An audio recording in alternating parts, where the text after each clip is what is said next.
Hey friends, welcome back to Thrive in Aligned Healing Podcast. This is another very special guest episode. I'm super excited to have Sarah Arnold-Hall on here. I actually haven't met her. I've just listened to some your podcast episodes, some podcast episodes of fellow coaches you're on, and the way your brain works and the way you think about things is just, I was just like, gosh, I love the way her mind works. I want her to totally be on here to talk to you guys. So welcome, Sarah. So excited that you're here with us. Yes, thank you for having me. I'm so excited to be here. Yeah, you are a high performance coach for entrepreneurs. That's right. Yeah. Yes. So how did you decide to be a high performance coach? That's a good question. Well, I studied psychology and I thought that I was going to become a psychologist. And when I looked into the actual training, once I had my degree into becoming a psychologist and I met some psychologists, I realized it's so much more like being a doctor than I had imagined. And the vision I had was probably the Hollywoodized version, like something from Freaky Friday, where they're like sitting on the couch and just asking, how do you feel about that? Which I'm sure psychologists do some of that. But really I discovered what I wanted most was to help people really thrive and go after their dreams, the things that they're most excited about. And so when I discovered coaching, I was like, that is it. And the high performance bit came from Brendan Burchard. He's a high performance coach and he has a certification. So I took his certification to become a high performance coach. And then I just loved it. Like I just fell in love with helping people really get to where they want to be so that when they are thriving, when they are living like at their potential, then when something hits, like you lose your job or you end a relationship, you don't fall into like the lowest of lows because you've got that resilience built. Yeah. So my next question, like, what is your definition of high performance? I think you kind of like alluded to it, but I'll let you go ahead. Yeah. Well, the definition of high performance is really about sustained performance across the long term without sacrificing your health and your relationships. So it's not about that like intense success in one area of your life really quickly. It's about having that across the long term and having it to stay without burning out. Yeah. I'm not sure that that's like the normal average everyday person definition of high performance. Because as I was talking about this episode with people who were like, oh, well, can you ask her about like what her thoughts are on hustle and burnout, which alludes to high performance people are correlating with hustle and burnout. What are your thoughts on that? I think it's like the difference between peak performance and high performance. So I think of peak performance as something that you can't sustain.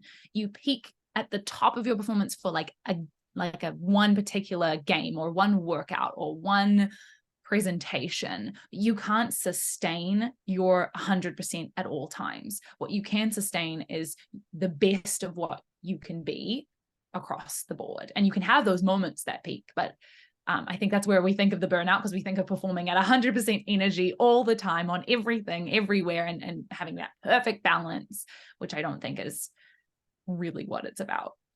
Yeah. So we're both coaches, and I always like to get into the why. Why do you think people are driven by that? Like that idea of like peak performance kind of hidden underneath this high performance thing. Like I just have to be 100% all the time to create success. Why do you think that that's kind of the definition we are using? Does that make sense? I mean, I think a lot of us grew up with the expectation that getting an A+ is like the be all end all of like everything is about being the best you can possibly be. And I was just telling my clients this the other day, it's like so often to create the lives that we want, we don't have to show up well. We just have to show up. Like you don't even have to be good. People talk about being perfect. I'm like, you don't even have to be perfect. You don't even have to be good. You just have to show up and do something. Like you can be messy and take the worst action and it can still create your result because you took action in comparison to doing nothing because you're paralyzed from wanting it to be perfect or wanting it to be good. So I think that we've definitely been ingrained for a long time that we've got to have it be perfect or what's the point in doing it? Mm-hmm. I know you're extremely successful. So do you have like an example of this? Like where it didn't have to be, it didn't even have to be good. It just had to be like showing up. Oh my gosh, I have so many examples for this. So I blogged every day for 2 years. And when I first set that challenge, I thought that I was setting myself a challenge to write like a 1,000-word blog post every day with like, the captions and like the links and like beautiful images. And I realized very quickly I wasn't going to be able to sustain that. If I did that every day, I would burn out very quickly. And so I discovered that really what I had committed to was publishing something every single day. And so sometimes that was just one sentence. I've got blog posts out there that are one sentence long, but I showed up and I did it. And that meant that I could keep going. I could keep up the momentum, and it blew up my business. And not particularly because I was blogging, like no one was reading the blog posts. I think my mom was, maybe. Thanks, mom. But it was the discipline that I had from being able to show up every single day and not stop, because I didn't have to do it perfectly, because I just showed up and I did it. I developed this ability to teach other people how to be disciplined and how to show up. And I did a bunch of other things. Like I did 50 push-ups in a row, and I meditated every day for a year, because I allowed myself to do them totally imperfectly. And it really allowed me to have this self-trust that no matter what I say I'm going to do, I'm going to do it. I'm going to do it. Like I'm going to show up and do it. Even if I show up really messily. I have a saying that's all of my posts and all of my content, I want it to be simple, easy, ugly, and random. Because at one point, one of my clients had said something to me like, but if I post something, it has to be consistent and perfect and like complicated and whatever else it was. And I was like, no, what if it's simple, easy, ugly, and random? And I try to live into that myself as well. Okay, so I'm going to ask you a question. Like, if I did put that challenge up for myself, like 200 or two, what was your blog post challenge? I did 2 years every day. Okay. Yeah. My brain would have gone to that place like, oh, I can't, like, this is a lot. But instead of saying like, I'm going to hit burnout, it would have took a right turn and shamed me. It's because you don't have what it takes, you're not consistent. So I'm intrigued, like what is it about you that like made your brain not make it mean anything about you, instead of say like, oh no, this is just like not sustainable. Yeah, it's because I knew that anytime we procrastinate, anytime we don't want to take action, it's just our survival instinct. Like our brains are wired to not want to take action. We want to conserve our energy as much as we possibly can so that we can fight off tigers or bears, or we can forage for berries if we need to and we haven't used up that energy. And so I knew, oh, this is just my brain. Like this is what it's supposed to be doing. It's trying to keep me safe. So anytime I don't want to do something, I never think that it's like me. I'm like, this is just my survival, my instinct brain. And knowing that has really helped me realize, oh, this isn't my fault.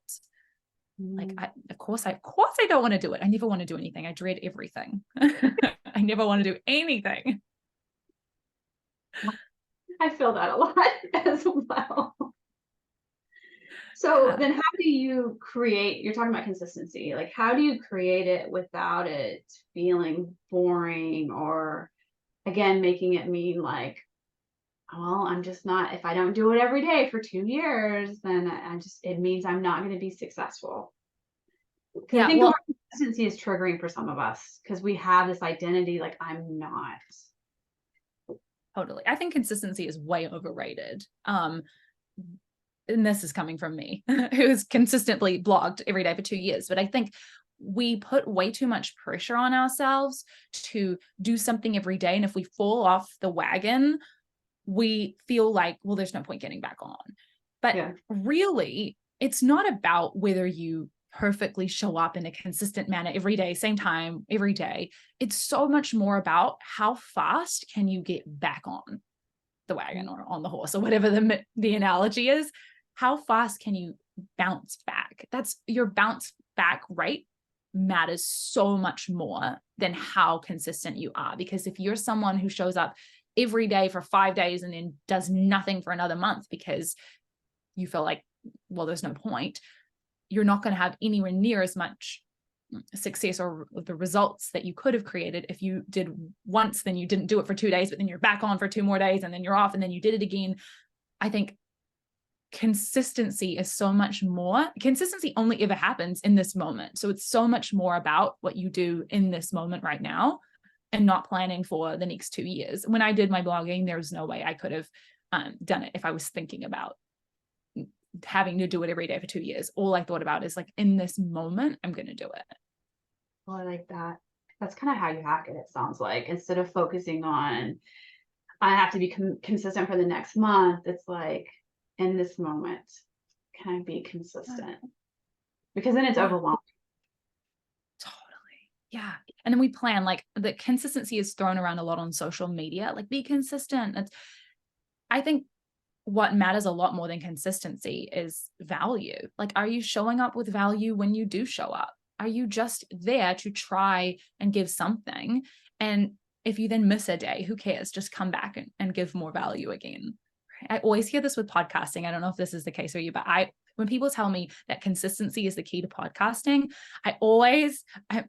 and social media too, like, it always makes me go, okay, if that were the case, there'd be so many more really successful podcasts. There'd be so many more really successful Instagram accounts. There are plenty of people on Instagram who are posting every day who do not have thousands and millions of followers. Consistency alone is not enough. And so when we put consistency up on this pedestal, we're trying to like reach this perfect thing of like every day, like always do it. In order to get that result, we're missing the point. Like, you want to be consistent if you're going to do it for your own belief in yourself, that you will show up and do what you say you're going to do, not because that's how you create results. Because how you create results is you keep coming back, even if you aren't consistent.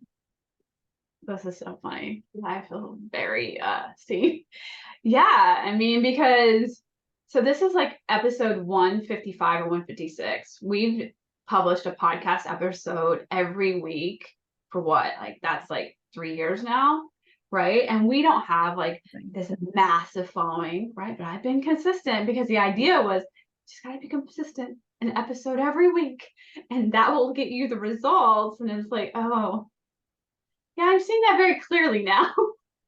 Yeah. Like, you want to be consistent because for you want to show up every week. And you're like, yeah, I did a podcast every week for 3 years. Like, how powerful that is. That's amazing. Like, congratulations, Kimberly. Like, that's seriously cool. And it has like built, like, I'm assuming like your self-trust and your ability to be like, I'm someone who can show up and do anything I want to do. You want to take that feeling and then figure out if you want to grow your podcast, which is something I'm trying to do as well. It's like, okay, so how do we then do it? So like, we take that self-trust that we have from being able to show up every week and go, what is it that I actually need to do to grow the podcast? Because yeah, anytime someone says consistency, I'm like, that's what people say when they actually don't know how they created their success, because it's like a really nice thing to throw out and be like, yeah, like, just be consistent. Yeah. That's what I love about coaching is right now, like, we didn't intentionally coach me, but like, I just got coaching. I was like, oh, like, I see this, like, because I was focused on consistency equals the results and I haven't got the results, my brain is then, you're failing and not celebrating. Like, you just did 3 years of podcasts. But when you shift it to like, no, consistency is about the relationship that you have with yourself and that you do what you say you do. Like, isn't that amazing that you've done that for yourself for 3 years? It's like, it's just a whole new perspective. So much nicer to think about it that way too, right? Because then every time you show up, you win. You don't have to wait until you get the result for you to win. And it also makes us have to think a little bit outside the box. Like, how can I be creative to grow my podcast instead of feeling like it's just this grind? Like, then you can just get back to loving showing up for your podcast. Yeah, for sure. Yeah. Thank you for that, Sarah. Yes, you're welcome, Kimberly. So, what are some characteristics someone needs to have to reach the level of success that you've created? Because there's so many of us out here, driven, ambitious women that are showing up, being consistent, and we haven't created the success that we've desired. So I was just curious, like, Sarah's created a very successful business. Like, what is it about her that's different than some of us that have not got there? Okay, well, I can tell you certainly what's different from me in the past. So the first 2 years of my business, I created almost no success. I mean, I don't want to say fully nothing because there were bits and pieces, but I was working at a call center I was living in the UK, so I was making £7 an hour, like not at all feeling successful. And the difference between who I was then and who I am now is there's a few different things, but one thing that really comes to mind is that I was switching tactics like nobody's business. I had like major shiny object syndrome. So every time I would see a Facebook ad come up on Facebook, I would be like, that's it. That's the solution. I need to take this course. I need to take this. It's podcasting. No, it's funnels. No, the solution is networking events. No, the solution is YouTube. And I would just jump all over the place and I would be doing 100 different things. And when I finally grew my business, it's because I made my list of things that I was going to do. I created a simple plan, and this is what I teach my clients to do, of no more than 5 steps.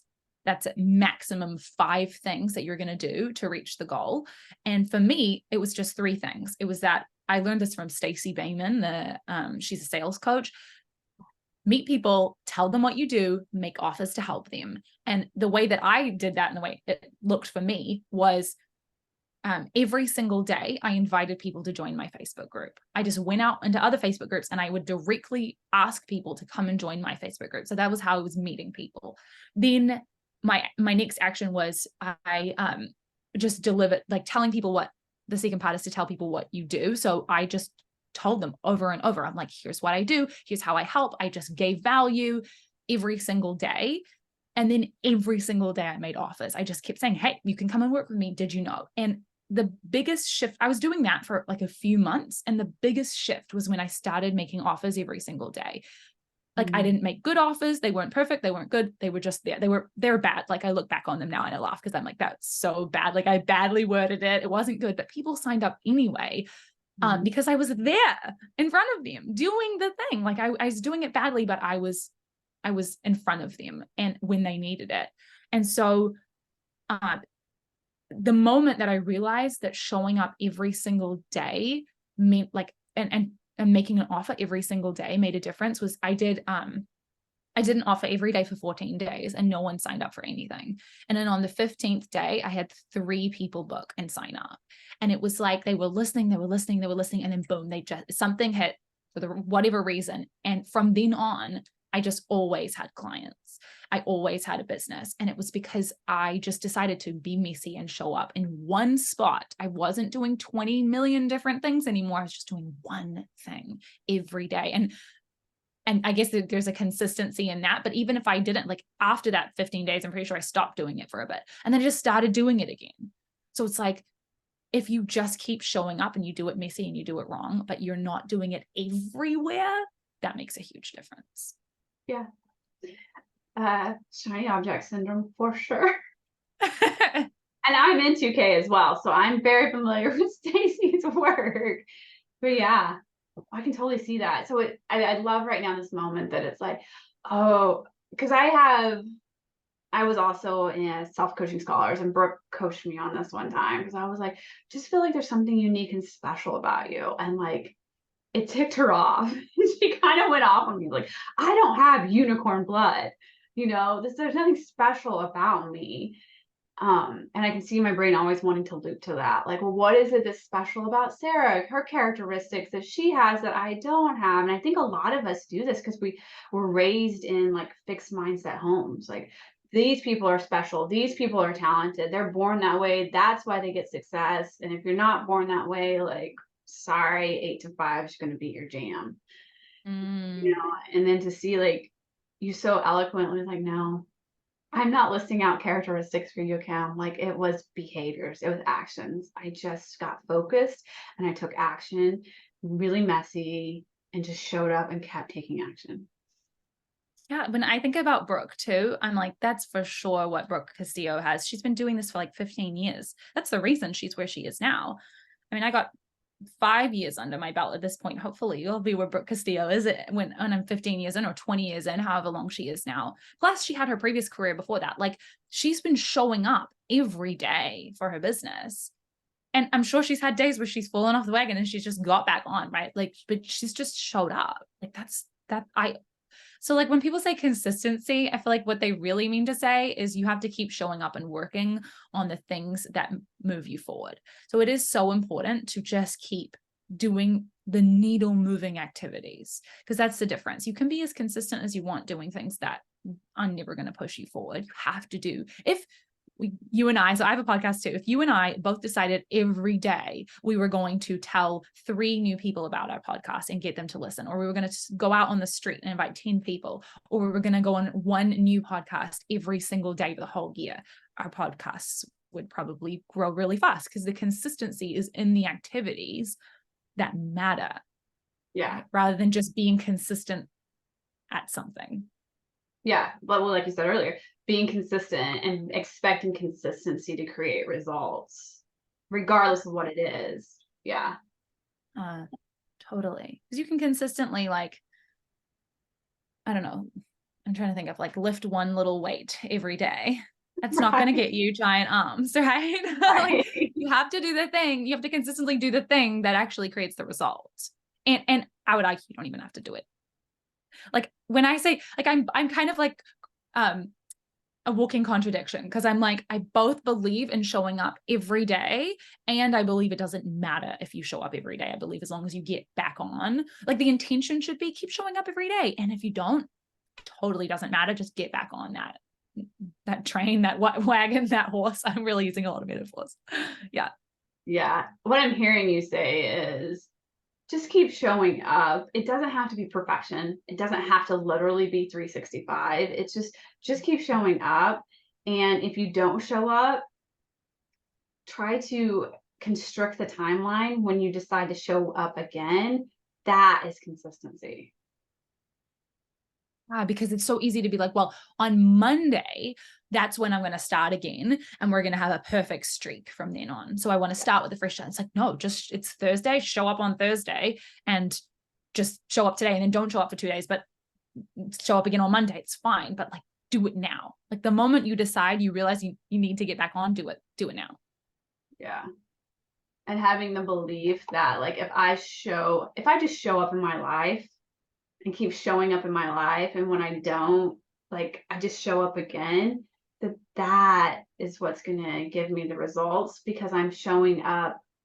I think it's like with the caveat of showing up with intention on things that matter, not just show up and pay your bills. Right? Like, instead of making an offer, I'm just going to go pay the water bill because that feels easier.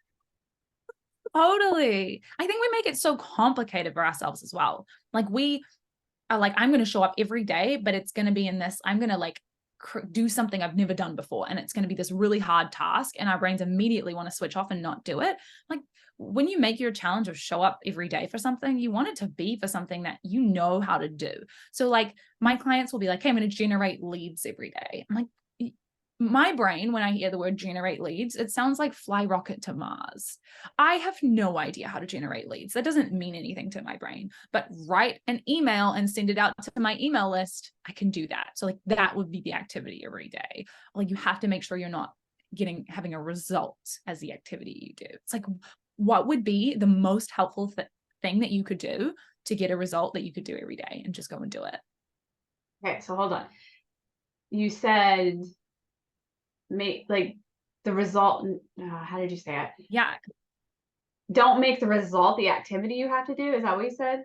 Yes. Yeah. You don't want to be like generate leads, because I think that generating leads is an end result that you get from sending sales emails every day, or from going on podcasts, or from, I don't know what else, meeting at networking events.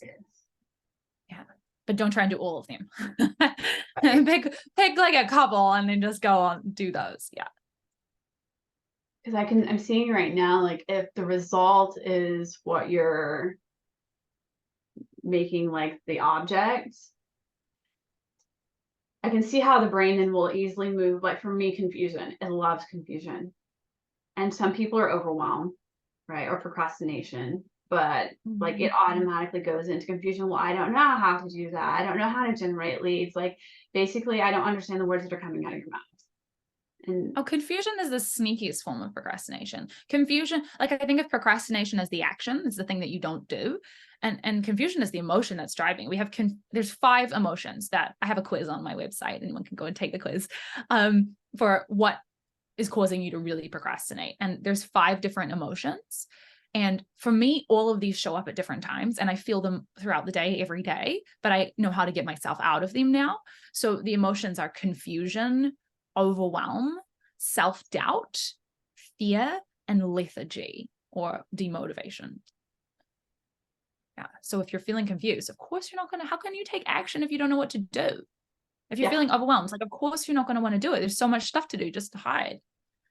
You know, if you're feeling self-doubt, like, who am I to do this? Or am I really good enough to do it? Like, of course you're not going to take action. And the same with fear and lethargy as well. If you just feel, I just don't feel like doing it, or what if something bad happens? Like, these shut down the brain. And so you have to learn how to get yourself out of confusion, overwhelm, self-doubt, fear, and lethargy.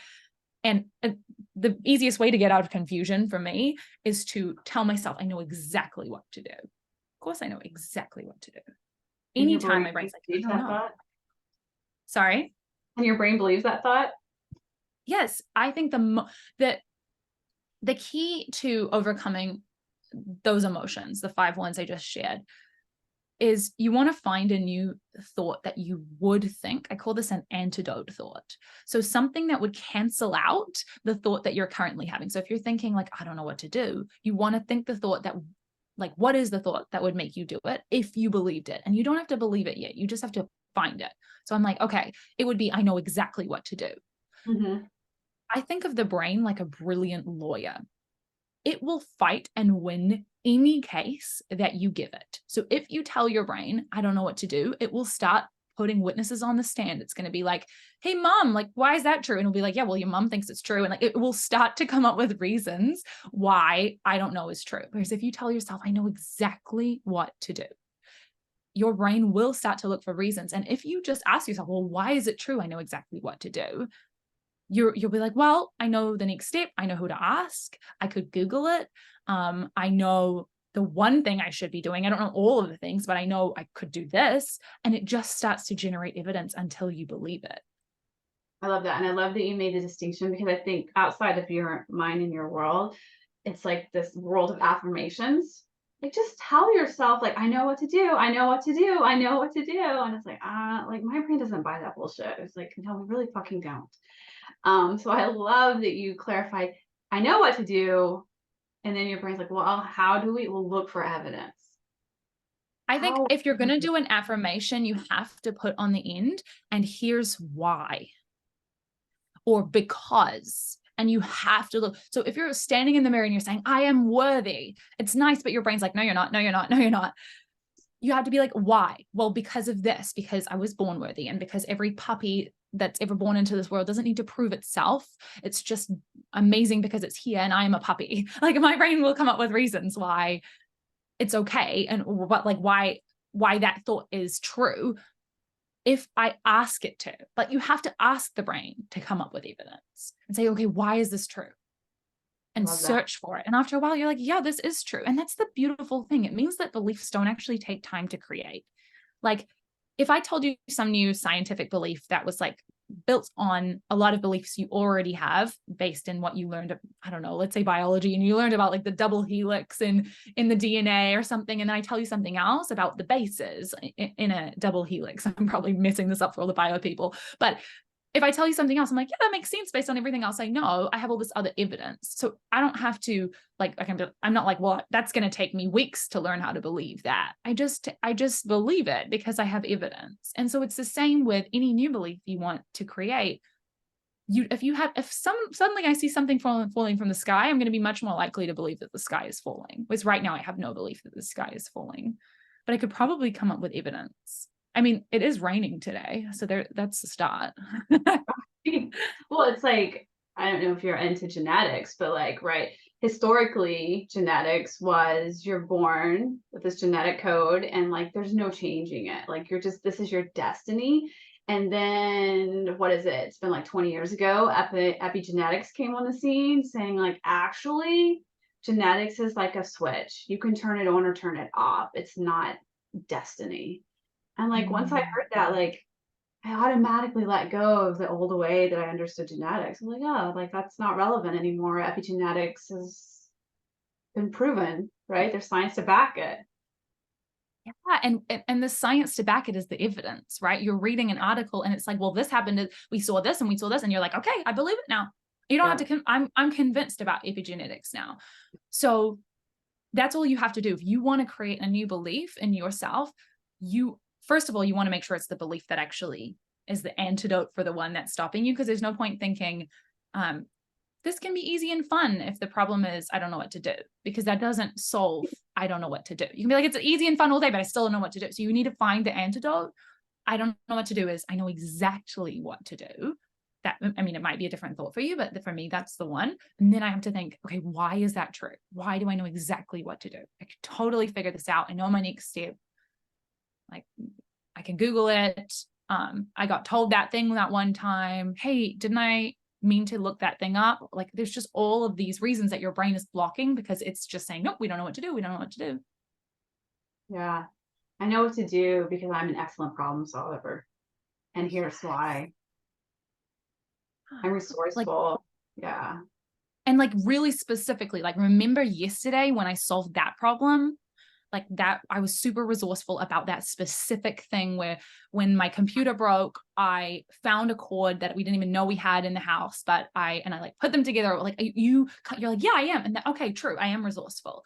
Like you want to find really specific evidence. And the beautiful thing is if your brain really thinks there's no evidence, you can go and create it. You just go and create evidence. You're like, okay, well, I don't really believe I know exactly what to do, but if I did try to do it, like what next action could I do? Mm-hmm. And it's like, well, and it will start to do something. And you're like, see, that was more evidence. So I'm always teaching my clients, like, you don't want to just come up with the thoughts that you want to believe. You also want to like keep a list of evidence with you all the time for why those thoughts are true.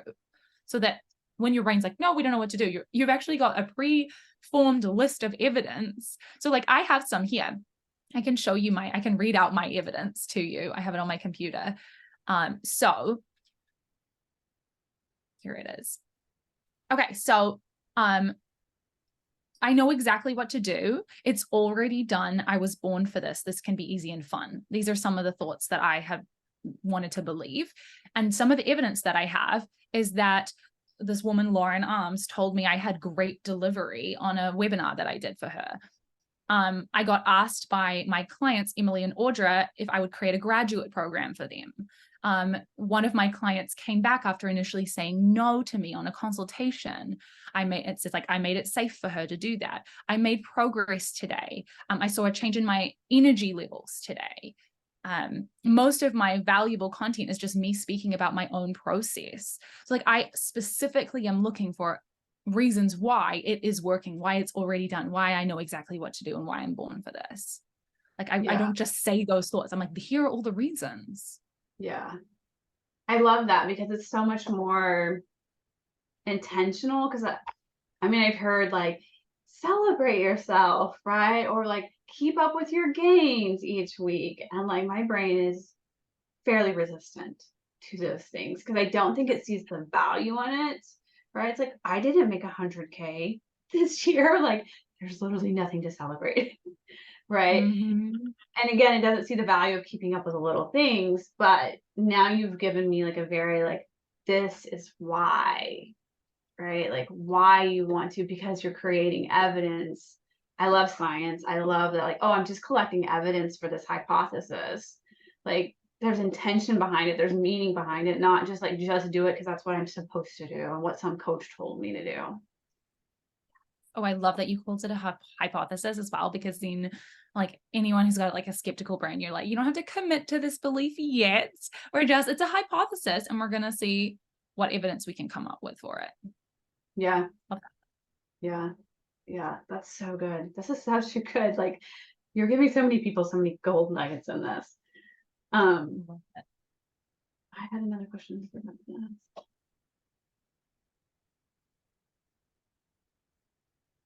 Tracking it. So you're talking about, oh, why does it have to be specific? That's interesting. Like, why does it have to be specific in evidence? Yeah, because the more specific evidence you have, the more likely your brain is to believe it.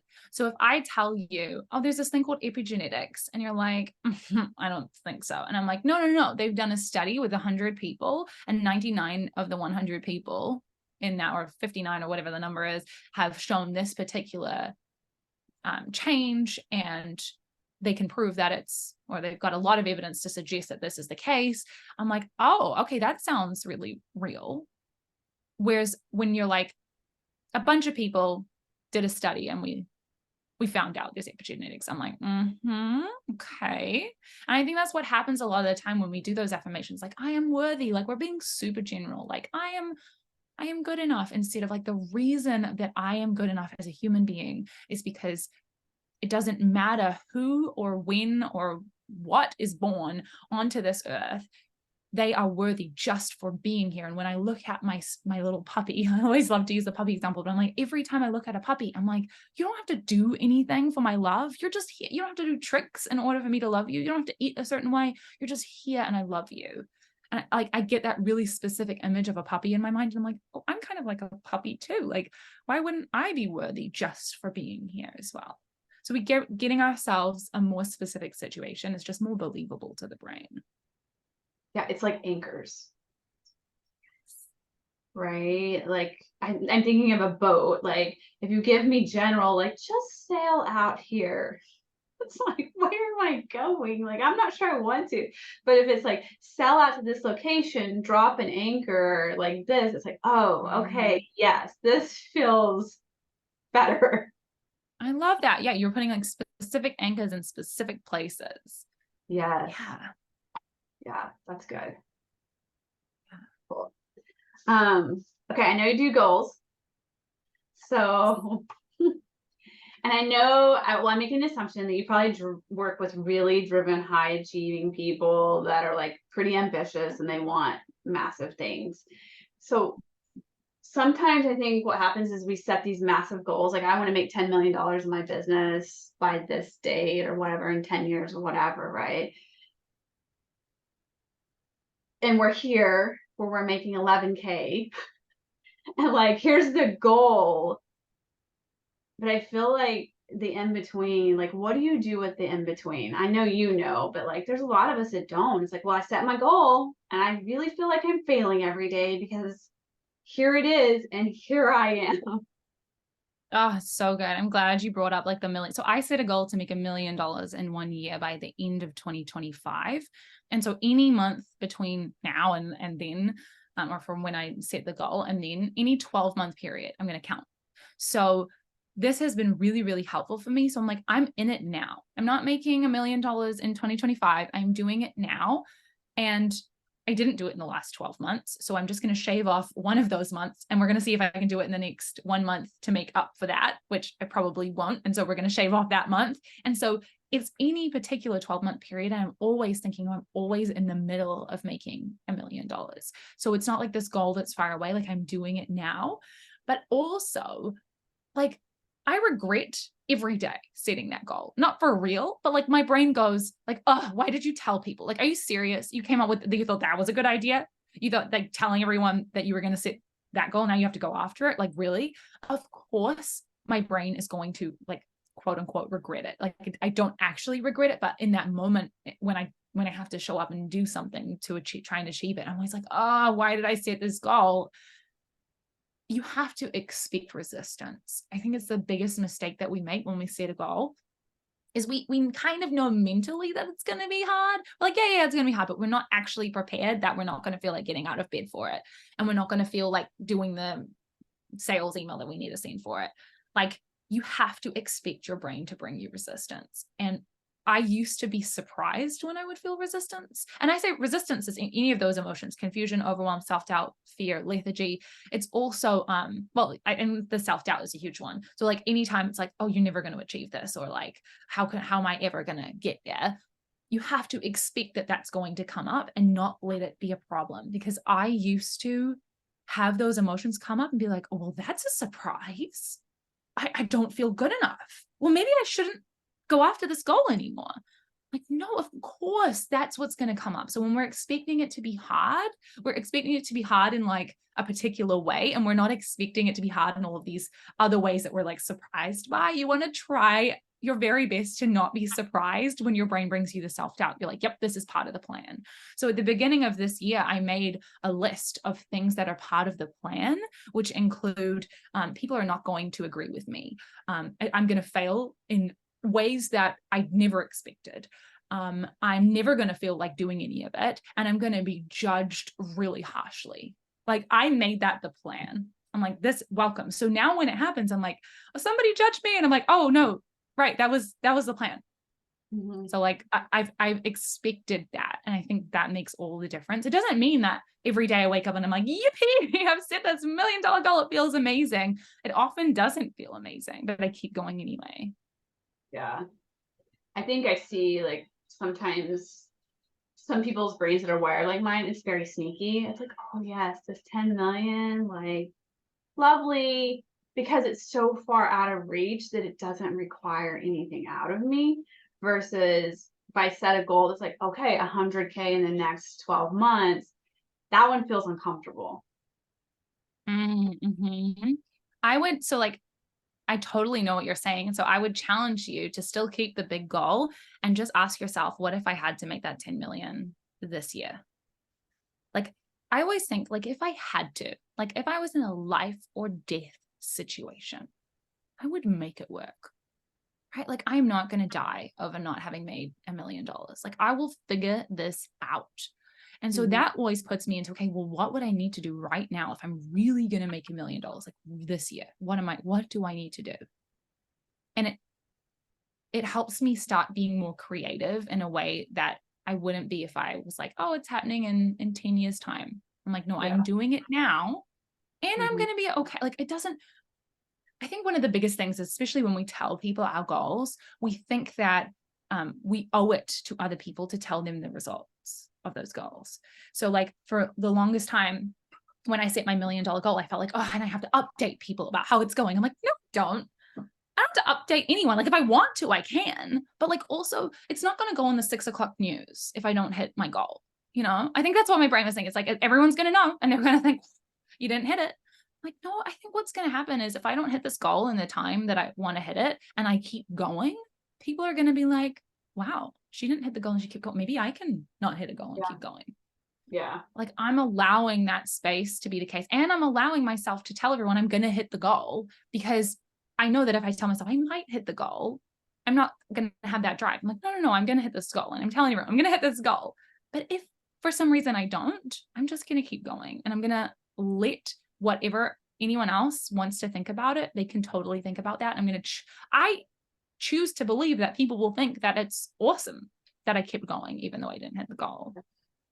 I think I'm more inspired by the stories, to be honest. It's like, I didn't hit it, but I kept going because it's just evidence like, oh, it doesn't have to be perfect.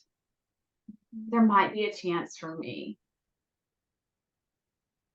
It's like we set goals and we think that if we don't hit them, oftentimes we back off before, like, let's say it's the 17th of the month. I always have this when I set like a monthly goal. On like the 17th of the month, I'm like evaluating, I'm like, yeah, I'm probably not going to hit it. Right. And that's when I like start to back off. Right. But it's so much less about whether I actually hit the goal and way more about, did I keep showing up until the last minute? Did I show up like I was going to hit it until the last minute and then keep going beyond that? Because I'm definitely not going to hit the goal if I back off completely on the 17th of the month.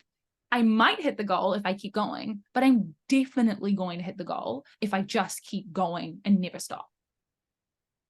Circling back to the consistency. Yeah. Well, your definition of consistency. Mm-hmm. Yeah. Right. Yeah. So good. Anything else, Sarah, that you want to share for the humans? What I want to share with the humans. The other key piece that has made the biggest difference for me is sometimes my own brain can't generate the thoughts that I need it to generate, and it can't muster up the courage that I need to have or the clarity that I want to have.